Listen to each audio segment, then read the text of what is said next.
She arrived in good faith, ready to speak the truth.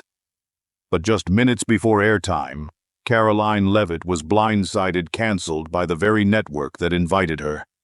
Why? Because of her political views. What happened next stunned an entire studio. Staff walked out, viewers erupted, and the network's foundation began to crack live in front of America. In just 15 minutes, the silence they tried to force became a national uproar.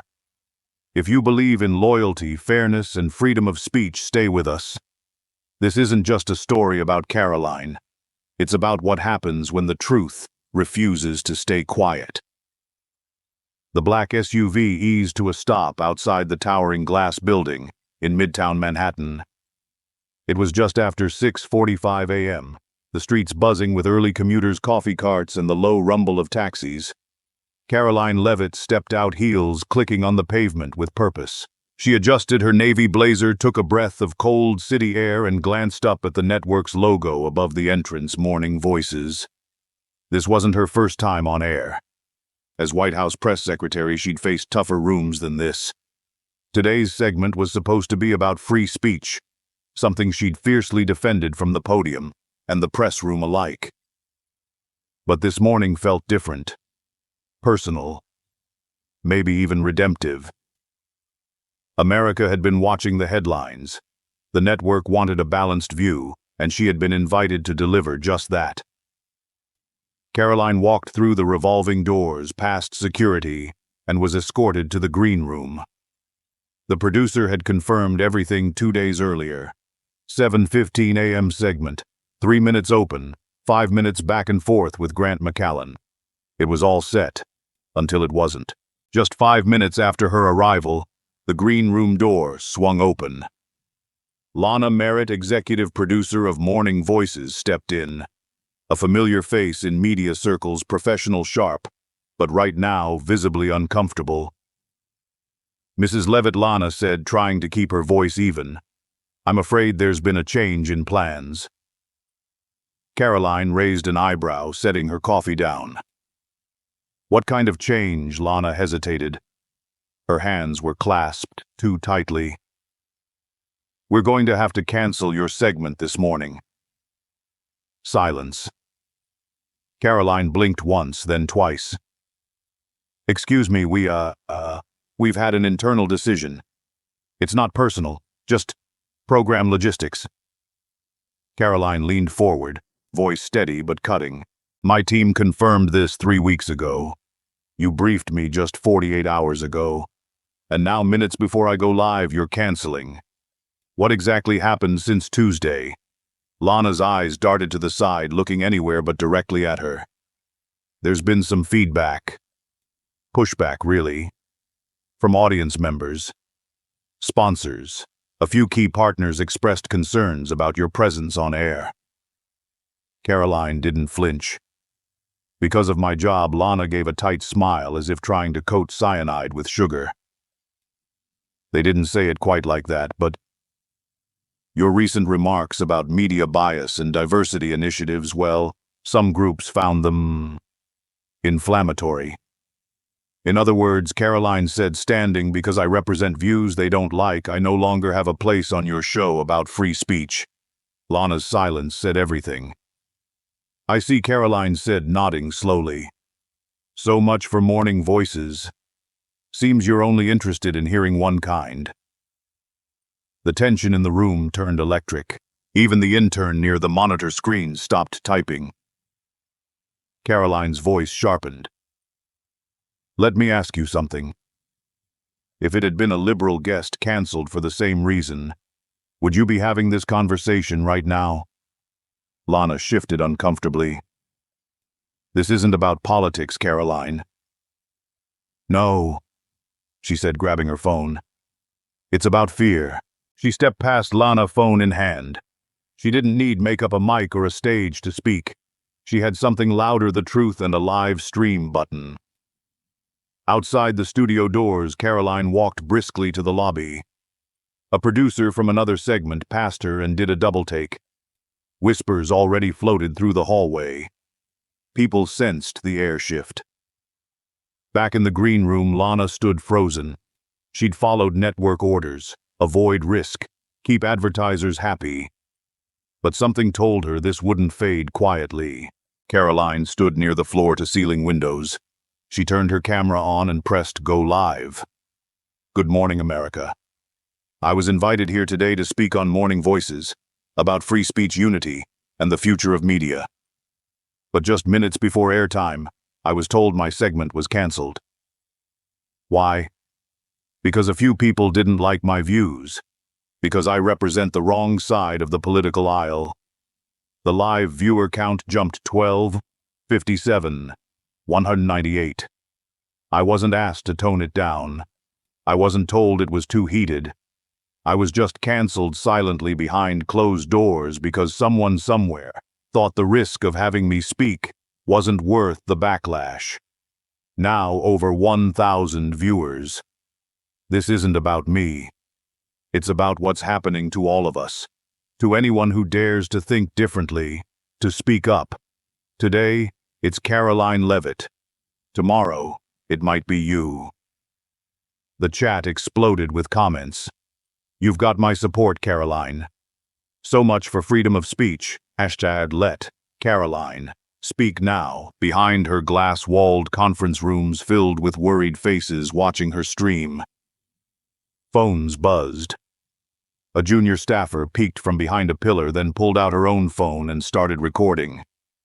Karoline ended the live stream after 5 minutes, enough to spark a fire. She turned around slowly and headed for the exit. By the time she reached the sidewalk, news had already hit X, formerly Twitter, to trending topics. Let Karoline speak. Media silencing voices. Free speech. Crisis reporters began arriving before she could step into her SUV. Her assistant whispered, "You sure you want to leave? The press is here." Karoline looked straight into a nearby camera and said calmly, "Let them record. This isn't a retreat. It's a reckoning."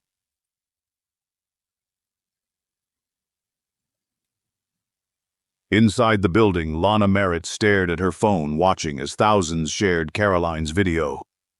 She knew what came next: media calls, staff questions, perhaps even sponsor emails asking why the network didn't let Karoline speak.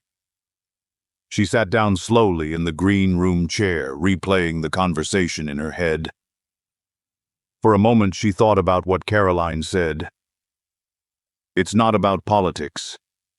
It's about fear. And fear, it seemed, had just opened the door to something far bigger than any canceled segment. The SUV door had barely closed behind Karoline Leavitt when her phone buzzed again. The live stream from 5 minutes ago had exploded tens of thousands of views, and #let Karoline speak was climbing the national trending list. But there was one more conversation she wasn't going to walk away from. She turned to her assistant. "Get Grant McCallan on the phone. Or in person. I'm not done." Grant McCallan, host of Morning Voices for over a decade, a man who had once declared on air, "We may disagree, but every American deserves to be heard." Karoline remembered the quote. So did much of the country. Within minutes, a network assistant returned. "He's still upstairs. He says he's preparing for the next segment, but can spare 2 minutes. 2 minutes. Karoline didn't flinch. "That's all I need." The studio's upper floor was quieter, carpeted, and corporate. Grant's office was down the hallway corner, suite skyline view glass door. He stood as Karoline walked in, adjusting his blazer like a man bracing for bad weather. "Karoline," he said with a practiced smile, "I heard there was some confusion. Let's skip the script." She cut in cool and steady. "You knew I was canceled before I did." Grant glanced to the hallway, then back at her. "It wasn't my decision. But you didn't stop it either." "Look," he said, voice lowering, "this wasn't ideal. But I'm not in charge of sponsorship politics. The network made the call. I have to respect that." Karoline tilted her head. "And what about your own principles? What happened to that line you loved to say, 'Every voice deserves to be heard'?" He hesitated. Context matters. No, she said, locking eyes with him. Character matters. And right now, yours is missing. Grant sighed and leaned back against his desk, arms folded. You want the truth? The execs were nervous. Sponsors were nervous. They didn't want to deal with backlash from progressives. Some even threatened to pull ads. So they silenced me because a handful of people got loud online, Karoline said. Is that what we've come to fear over fairness? It's not that simple. It's exactly that simple. She pulled out her phone, tapped the screen once. A soft beep signaled that audio recording had begun. Grant blinked. Are you recording this? No, she said calmly. I'm documenting it. He opened his mouth, then shut it. Karoline stepped closer. Grant, I didn't come here to fight. I came here to speak, to engage in real dialogue. But you let them shut me out. Not because I lied, not because I shouted, but because I represent half the country they'd rather not hear from. He lowered his gaze. I didn't have a choice. You always have a choice, she replied. Even silence is one. She let that sit in the air a moment. No yelling, no threats, just wait. As she stepped out of the office, her phone buzzed again. She tapped a second button. This time the live stream began. Back in the hallway, she walked slowly, holding the camera at eye level. Just left a meeting with Grant McCallan, she said, her tone cool but piercing. The same man who once told America, every voice deserves a seat at the table. Today, he let mine be pushed off it. The viewer count surged again. 2,000, 5,000, 9,000. She continued walking. They say it wasn't personal. But let's be honest, it was political. Because I work for a conservative administration. Because I question media narratives. Because I believe in the right to speak without being erased. By the time she reached the elevators, over 10,000 viewers were tuned in live. Comments flooded the screen. We hear you loud and clear, Karoline. This is exactly what they don't want shown. Cowards in suits. She's the only one with backbone. She stopped just before stepping into the elevator. Some people think canceling a segment silences a person. But I've got 10,000 people right here proving otherwise. She ended the stream. Back upstairs, Grant sat silently at his desk, still staring at the closed door. In a nearby production room, a young editor named Miles Cortez, who had overheard the hallway live stream, muttered to his colleague, "She's right, you know." His colleague didn't respond, but didn't deny it either. Even the control room wasn't immune. A technician rewound the security feed, watching Karoline walk past with her phone raised. The room was quiet. There was no outburst, no drama. Just quiet truth, delivered with more impact than any stage could have provided. Within 20 minutes, news sites started picking up the story. Karoline Leavitt, canceled mid-show by network, goes live instead. Free speech or PR fear, Morning Voices faces backlash. McCallan's silence goes viral. It wasn't just social media anymore. Now mainstream media had to respond. And the viewers, the ones Morning Voices feared might protest, were asking harder questions. Why invite someone to speak if you're going to shut her down? What kind of journalism silences opposition in silence? Is this about safety or censorship? In that moment, something shifted, not just for Karoline, but inside the studio walls. Staff whispered. Editors watched. Producers refreshed Twitter. One intern, barely 22, fresh out of NYU, texted her roommate, "Everyone here is scared, but she's not wrong." Karoline didn't need a stage. She had truth, a smartphone, and a nation watching. And the truth, once released, doesn't go back in the bottle. By the time Karoline Leavitt stepped into her SUV, the storm had already begun, and not the kind you forecast on cable news. No, this one came with hashtags, headlines, and the unmistakable scent of public outrage. Her second live stream, just under 4 minutes long, had crossed 150,000 views, in under an hour. And the phrase that would define the next 24 hours was now rising through the ranks of trending topics nationwide. Hashtag Let Karoline Speak. It wasn't a marketing slogan. It was a demand, a warning, a line in the sand. Inside the studio, screens flickered, phones vibrated, producers scrolled X nervously. Staff who'd quietly disagreed with the decision to cancel Karoline's appearance suddenly had the cover they needed to say what they'd held back. Miles Cortez, a junior editor no older than 26, walked past Karoline as she exited the building. He didn't say much, just paused briefly and whispered, "Eileen left. But this isn't right. You didn't deserve that." Karoline met his eyes for just a second. A simple nod. No theatrics, no vengeance. Just a silent acknowledgement. Truth had found an unlikely ally. Meanwhile, back in this green room, a young woman named Heather Walsh, part of the show's audience coordination team, stood frozen behind a column. She had recorded the moment when Lana Merritt informed Karoline that her segment was canceled. No anger, no chaos, just cold, quiet rejection. She didn't post it right away. But after seeing Karoline's second live stream, something shifted. She uploaded the video. Just 17 seconds long, it showed the exact moment the words "we're pulling your segment" were said. She captioned it simply, "This is what silencing looks like in 2025. Hashtag Let Karoline Speak." In less than 10 minutes, the video had been shared by 3 major influencers, including a liberal podcaster who added, "I don't agree with her politics, but this is wrong. Full stop." Then came the quote tweets. "You don't cancel a guest 5 minutes before airtime because Twitter might get mad. You invited her to talk about free speech." Then proved her point. By the time the clip hit 1 million views, reporters began circling the network's building. Local news vans rolled up. Lights flicked on. People started arriving not because they were paid or organized, but because something deep inside them said, "Enough is enough." By 9:45 a.m., a crowd had gathered outside the building. They weren't rioting. They weren't screaming. But they came with signs made of cardboard, Sharpie, and conviction. Truth is not partisan. Silence is a statement. Let her speak.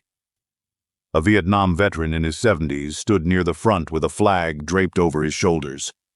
A grandmother in her Sunday coat held a sign that read, "I'm not on Twitter, but I'm here." Karoline's live streams had struck a nerve, and not just with conservatives. What happened to her wasn't about left or right. It was about basic fairness. And millions of Americans, especially older ones who remembered when news meant the news, recognized the difference. Inside the building, panic was setting in. Producers received a wave of emails from viewers, many older, long-time loyal fans of Morning Voices, declaring they were done watching. A few attached screenshots of canceled monthly donations.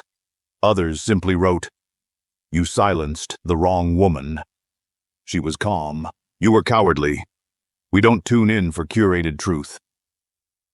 Sponsors began to notice. One of the show's top advertisers, a Midwest health insurance group, requested a statement by noon, or they'd consider pulling their quarter-page commercial spots. By 10:15 a.m., the network's communications team had drafted a vague apology, but it was too late. Karoline's story had already crossed into mainstream territory. Fox News was running a breaking banner, "Leavitt canceled on air. Viewers respond nationwide." CNN added their own spin, but the facts were the same. White House press secretary canceled before segment. Network faces backlash. Even NPR asked in a headline, "Is political fear changing the nature of news?" In the building's hallway, Miles Cortez looked around at his colleagues.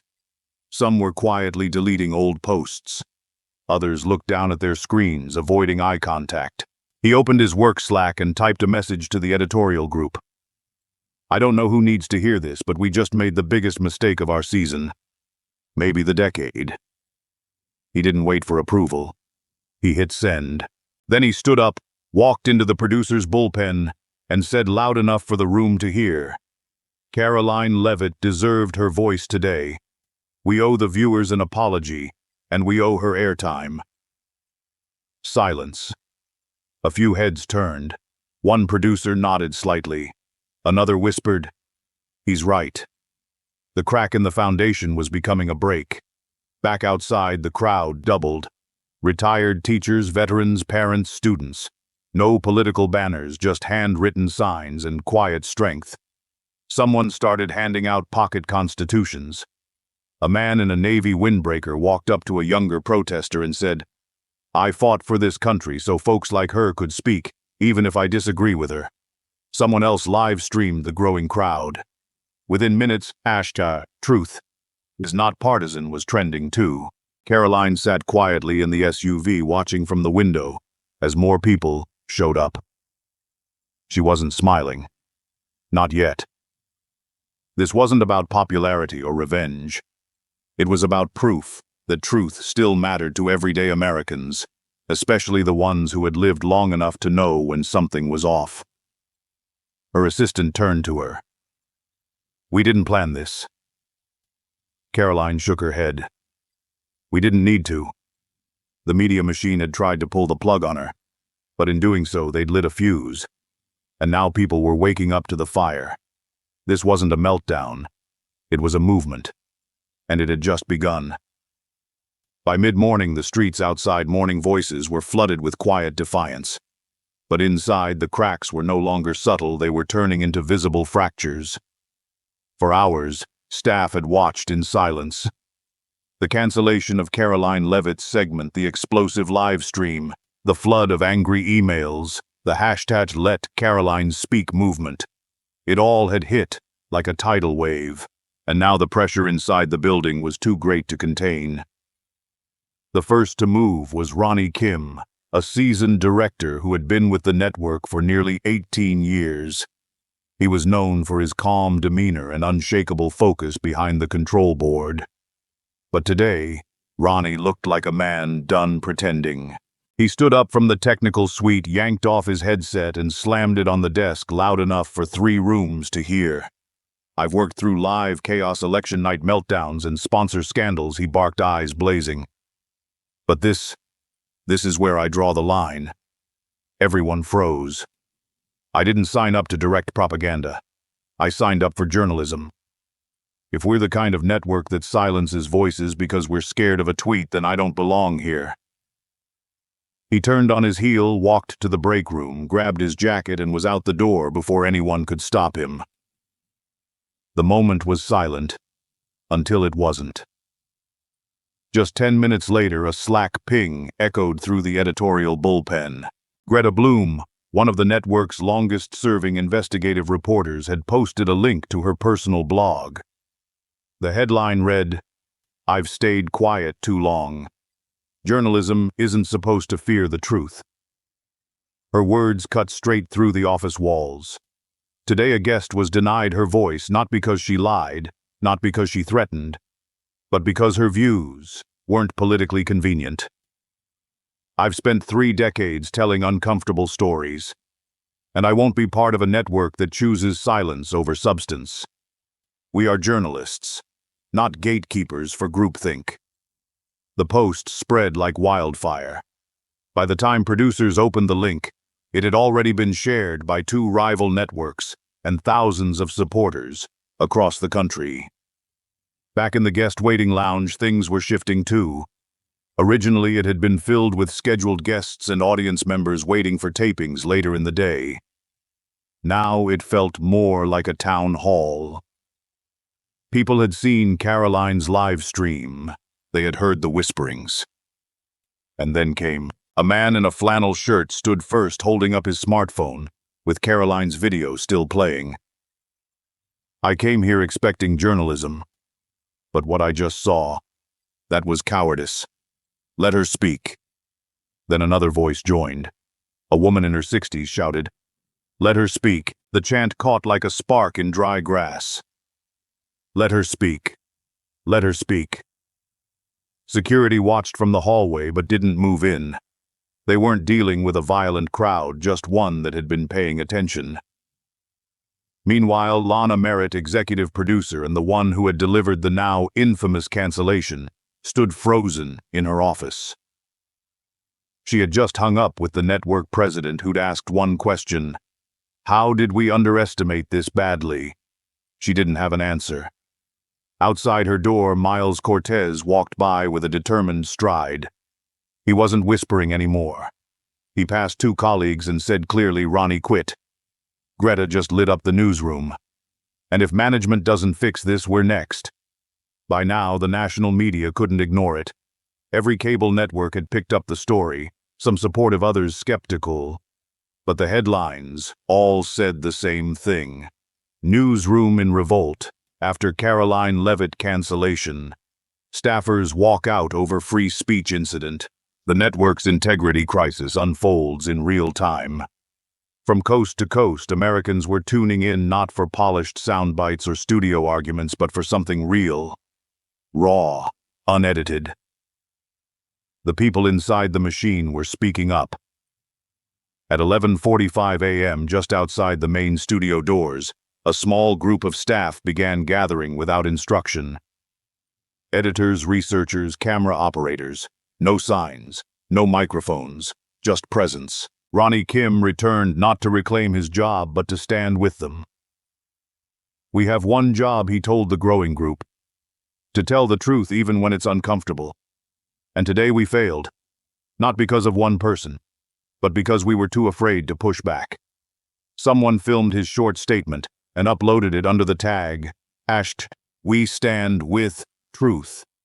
Within an hour, it was shared 200,000 times. And then at 12:05 p.m., the floodgates opened. An email blast hit the inboxes of every employee at the network. Subject line: statement of conscience body, signed by 34 staff members and counting. "We, the undersigned, believe that the decision to cancel Karoline Leavitt's appearance was not only a mistake, it was a breach of the journalistic principles we claim to uphold. We request a public apology and immediate reevaluation of editorial policy to prevent further suppression of balanced dialogue." It wasn't just rebellion. It was a call to integrity. From her SUV, Karoline was watching it all unfold. She wasn't cheering. She wasn't gloating. She was listening. She turned to her assistant. "This isn't just about me anymore. It never really was. It's about who we've become and who we still have a chance to be." Her phone buzzed again. Another notification. "We Stand with Truth" was now trending alongside #Let Karoline Speak. The movement had jumped the fence from the street to the studio, from viewers to employees, and from silence to action. Back inside the network building, one final moment broke the last wall of hesitation. A young producer named Brandon, barely 24, still in his first year, walked up to Lana's office and knocked. She opened the door, surprised. He didn't yell. He didn't plead. He simply said, "If we're still a news network, let her speak. Otherwise, we're just noise." Then he walked away.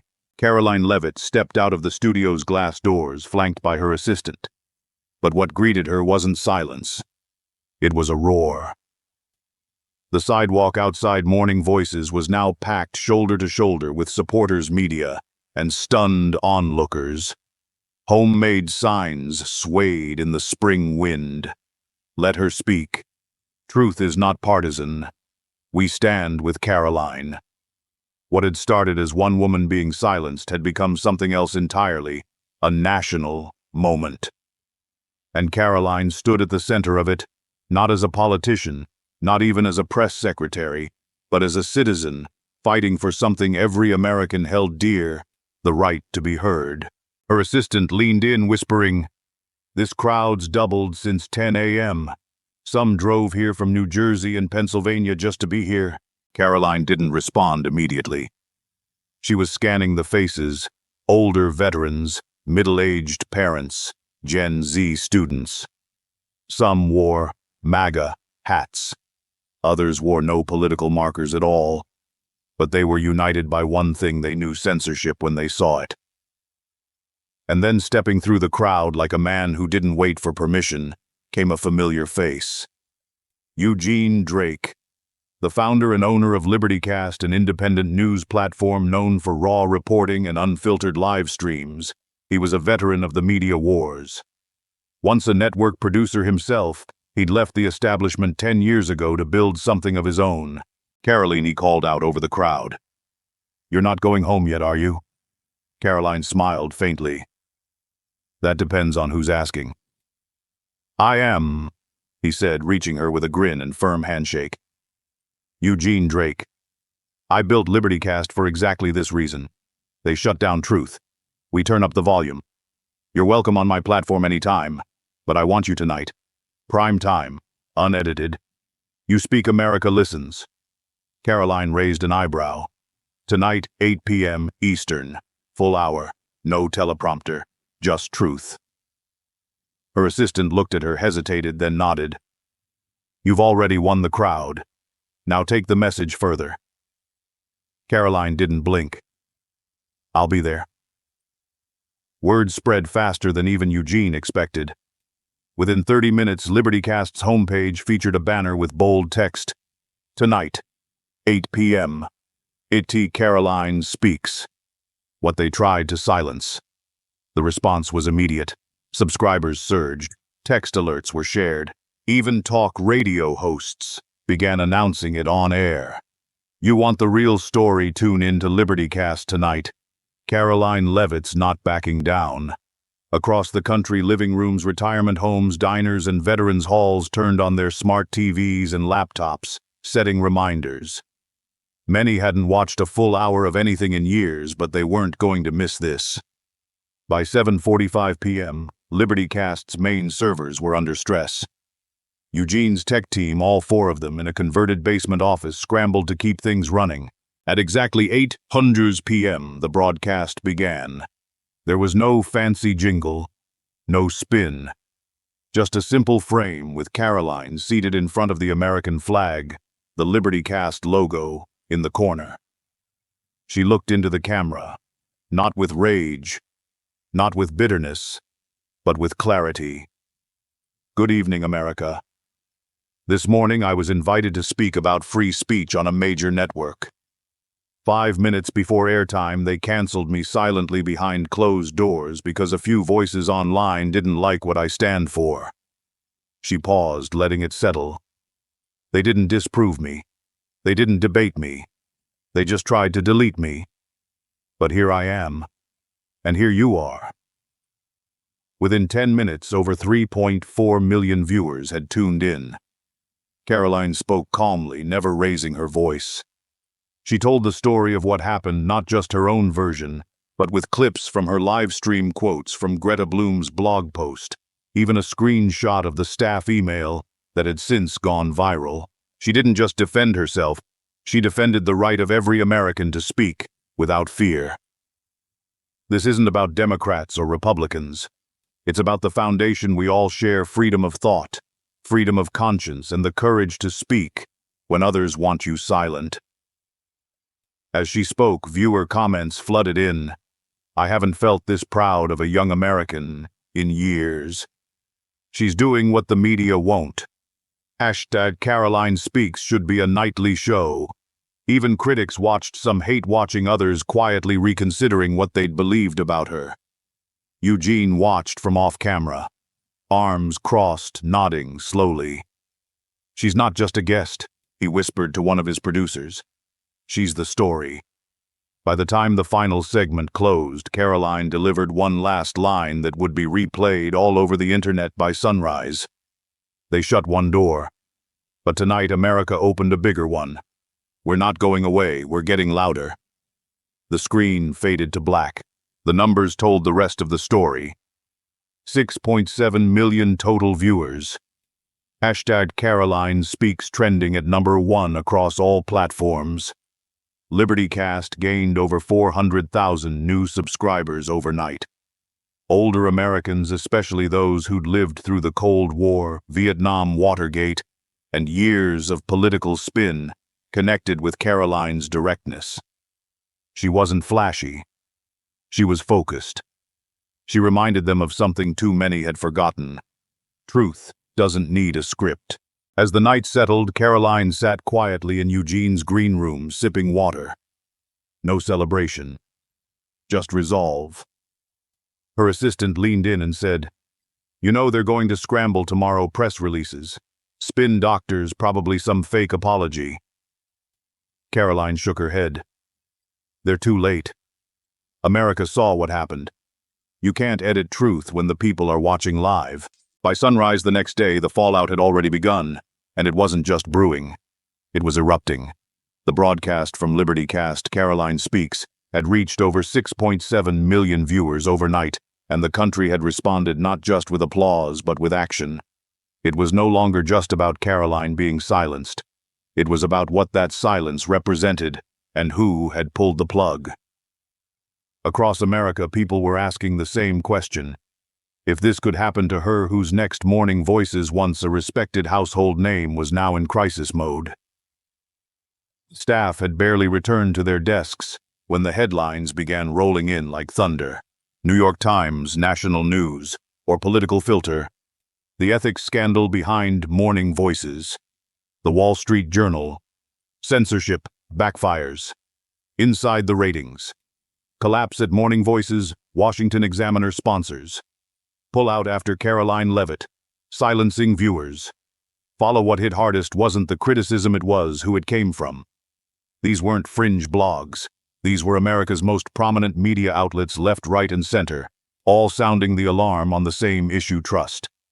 Then came the body blow. Clover and Pike, one of Morning Voice's largest sponsors, responsible for over $14 million annually in advertising revenue, announced they were terminating their contract, effective immediately. In a public statement released mid-morning, the company wrote, "Clover and Pike is proud to stand for open dialogue, respectful dissent, and the First Amendment. We cannot support any platform that knowingly silences opposing views, especially in moments of national consequence." That same statement was reposted by more than 100 major business pages, shared across Facebook and LinkedIn, and praised by both conservative and moderate influencers. The message was crystal clear. Silencing voices is bad business. By lunchtime, Morning Voices wasn't just bleeding credibility, it was hemorrhaging it. Viewers began organizing. Boycotts spread like wildfire online, with the hashtag boycott Morning Voices exploding to the #1 spot on Twitter by noon. Thousands began emailing local stations and cable providers demanding the show be removed or replaced. Elderly viewers, the show's longest and most loyal demographic, wrote in by the thousands. One handwritten letter, now viral, read, "I've watched your show since 1997. I may be old, but I'm not blind. What you did to that young lady was wrong. I'm done." Even former Morning Voices guests began pulling out of scheduled appearances. Some issued public statements. Others simply declined with a short sentence, "I don't appear on censored platforms." Inside the studio, panic reached a boil. Lana Merritt, the executive producer who had delivered the fateful cancellation to Karoline, knew she had to face the music. Her staff was fractured. Sponsors were gone. Ratings were dropping by the hour. She was cornered. At 2:00 p.m. sharp, Lana called for a press conference. She stepped onto a makeshift podium in the studio's side conference room. No backdrop, no applause, just camera lights and a row of stern-faced reporters. The silence was deafening. Lana took a deep breath. Then came the statement. "I want to publicly apologize to Karoline Leavitt, her supporters, and to our viewers. The decision to cancel her segment was made in fear, not in the spirit of journalism. We failed to uphold the values we claim to represent. And for that, I take full responsibility." She paused, clearly shaken.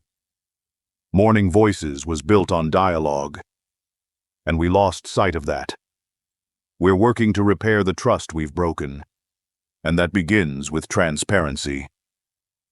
Her voice cracked slightly, but the words, however polished, landed like a feather in a storm.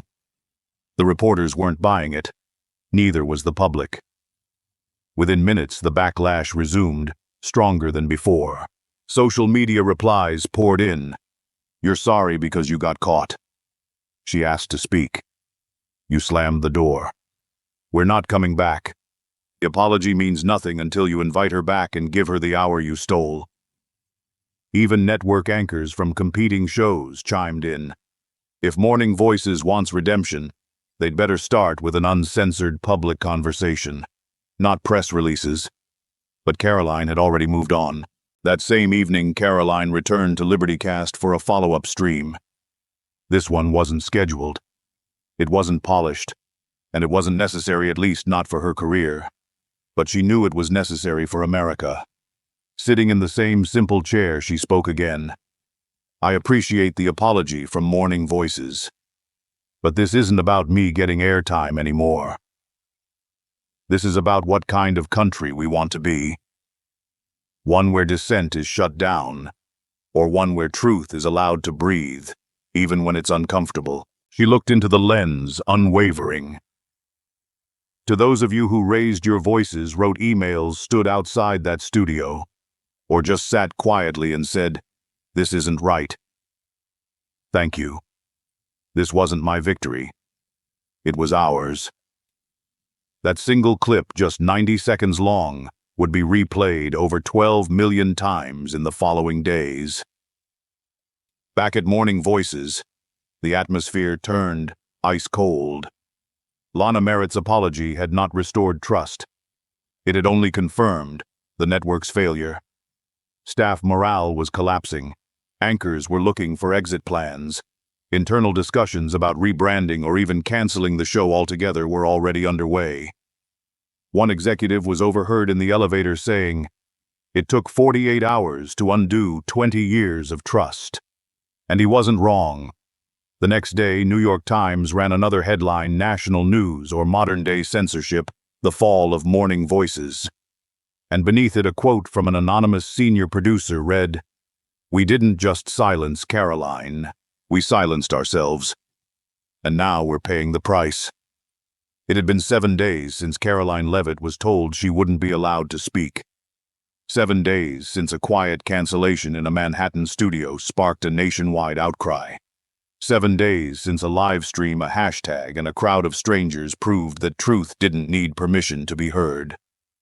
Now, on a cool Thursday evening, Karoline sat beneath the familiar LibertyCast banner for what would be the final installment of her series, Karoline Speaks. Not because her voice was being silenced again, far from it, but because the story had already grown beyond one person. She looked into the camera, calm and composed, the same way she had in every broadcast. "I was told I needed a big stage to matter. That without a network or sponsors or approval, my voice wouldn't carry. But the truth is, I never needed a stage. I just needed an audience willing to listen." Her words hit like a heartbeat. Steady, strong. The moment they tried to silence me was the moment all of you started speaking louder. In the week since her segment was canceled by Morning Voices, Karoline had gone from being the 27-year-old White House press secretary to the unexpected face of a free speech revival. Not because she yelled, not because she attacked, but because she stood calmly, firmly, and told the truth when it was hardest to say. LibertyCast, once a niche independent outlet, now ranked among the top 5 most watched streaming news platforms in the U.S. Viewership had skyrocketed, sponsors had flooded in, and new viewers, many over age 65, had found a place that felt honest again. And Karoline. She became the most requested guest on the platform, appearing weekly, not only on LibertyCast, but on podcasts, town halls, and even university panels. People wanted to hear her not because she was famous, but because she was real. Outside the walls of the studio, the ripple effects hadn't stopped. Karoline Speaks had turned into #We All Speak, a grassroots movement that encouraged everyday Americans to share their stories of being shut down, ignored or dismissed. Veterans, teachers, farmers, and small business owners posted videos of their own with one simple message: "We're not afraid to speak anymore." And across social media, a comment kept surfacing again and again: "You can't extinguish a fire when millions are willing to carry the flame." Back inside the Liberty Cast studio, Karoline continued. "Some people think I wanted revenge. I didn't. I wanted redemption not just for me, but for all of us who've been told to sit down and be quiet. I wanted to remind America of something we've always known. Deep down, free speech isn't a privilege. It's a promise." She paused, glancing at her phone. Hundreds of thousands were watching live. The comment feed was flooding faster than her team could pin messages. "So tonight, I'm wrapping up this series, not because the story ends, but because it's no longer mine alone. It belongs to all of you." When the stream ended, the screen faded to black, but the energy didn't stop. Outside the Liberty Cast building, the sidewalks were lined with supporters. Word had gotten out that this would be her final broadcast in the series, and they came from all over. Some by train, some by car, some walking blocks in the evening chill, just to be there. No one chanted. No one argued. They just waited quietly out of respect. At exactly 8:57 p.m., the studio door opened.